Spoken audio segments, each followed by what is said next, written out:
আসসালামু আলাইকুম প্রিয় এমপিভুক্ত শিক্ষক কর্মচারীবৃন্দ। অনেকেই হয়তো অনেক দুশ্চিন্তা উৎকণ্ঠায় রয়েছেন। কারণ ইতিমধ্যে আমাদের ২০-২১ তারিখ চলে যাচ্ছে, অথচ আমরা গত মাসের বেতন অর্থাৎ এপ্রিল বেতন এখনো হাতে পাইনি।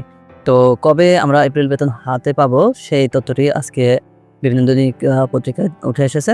তো আমরা গত রবিবারে যেটি জানতে পেরেছিলাম যে আমাদের বেতন অনুমোদন করার জন্য মন্ত্রণালয়ে পাঠানো হয়েছে। তারপর সোমবার সেটি অনুমোদন হয় এবং সেই সঙ্গে আমাদের ডিজিও মহোদয় বলেছিলেন যে খুব শীঘ্রই শিক্ষক কর্মচারীরা বেতন তাদের অ্যাকাউন্টে প্রবেশ করবে এবং খুব শীঘ্রই তারা হাতে পাবেন। তো সেই বিষয়টি এখন নিশ্চিত করা হয়েছে। তো কখন আপনারা বেতন তুলতে পারবেন সে বিষয়টি এখন জানিয়ে দিচ্ছি। তাই ভিডিওটি মনোযোগ সহকারে দেখার জন্য অনুরোধ রইল।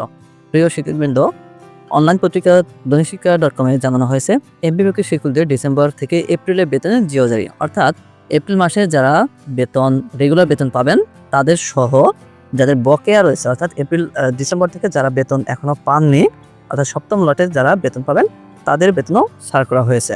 তো এখানে বলা হয়েছে যে এপ্রিলের প্রথম ধাপে মোট ৩,৭৮,৯০৭ জন শিক্ষক কর্মচারী, এর মধ্যে 2,91,518 জন ও কলেজের ৮৭,৩89 জন শিক্ষক কর্মচারী রয়েছেন। এই বিভক্ত শিক্ষকদের ডিসেম্বর থেকে এপ্রিলের বকেয়া বেতনের বিভিন্ন ধাপের সরকারি আদেশ জারি করা হয়েছে।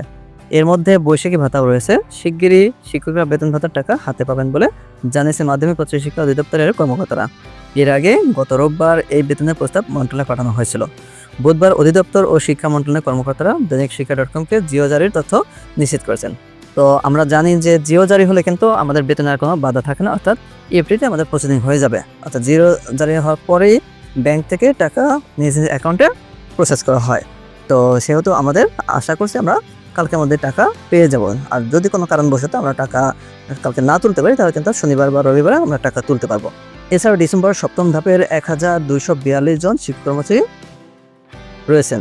এর মধ্যে স্কুলের ৮৬৯ জন ও কলেজের ৩৭৩ জন শিক্ষক কর্মচারী রয়েছেন।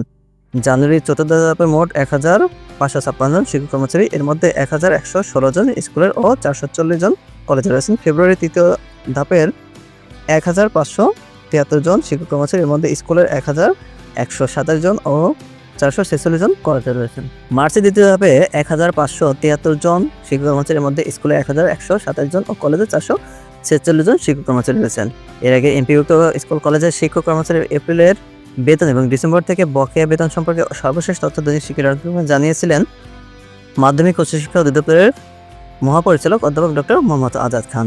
গত শনিবার রাত ১২টার দিকে মহাপরিচালক জানান, গত বছরের ডিসেম্বর মাসের আংশিক লট ৭-এর প্রস্তাব ১৭ মে রাতেই শিক্ষা মন্ত্রণালয়ে পাঠানো হয়েছে। এর মধ্যে বৈশাখী ভাতা ও উৎসব ভাতাও রয়েছে। এপ্রিল মাসের বেতন ভাতাও রাতেই পাঠানো হয়েছে। দৈনিক শিক্ষার অনুসন্ধানে জানা যায়, অধিদপ্তরের এডুকেশন ম্যানেজমেন্ট ইনফরমেশন সিস্টেম সেলে কর্মরত প্রকল্পভুক্তদের হাতে জিম্মি লাখ লাখ শিক্ষকের বেতন ভাতার সরকারি অংশ ছাড় করা হয়েছে। তো প্রিয় শিক্ষক কর্মচারীবৃন্দ, তাহলে আমরা জানতে পারলাম যে আমাদের জিও জারি হয়ে গেছে, অর্থাৎ জিও জারি হওয়ার পর আমাদের আর কোনো বাধা থাকছে না। আমরা খুব শীঘ্রই আমাদের টাকা অ্যাকাউন্টে পেয়ে যাব। তো তারপর কালকে হয়তো আমরা টাকা তুলতেও পারি, আর যদি কালকে নাই তুলতে পারি তাহলে কিন্তু আমরা আগামী সপ্তাহের প্রথম দিকেই তুলতে পারবো। সবাই ভালো থাকবেন, সুস্থ থাকবেন। সবার জন্য রইল অনেক অনেক শুভকামনা। আল্লাহ হাফেজ।